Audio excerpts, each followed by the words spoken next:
Și un mic iaht.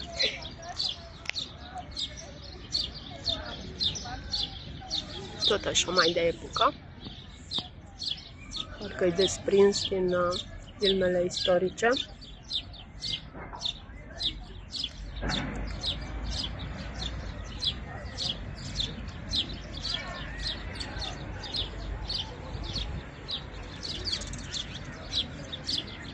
E foarte plăcut.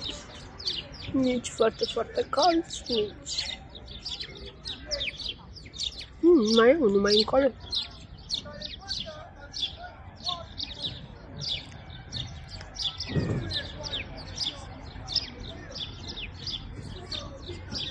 Oare sunt pentru turiști sau personale?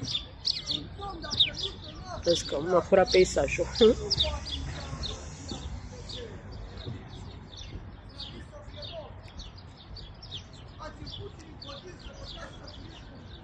Până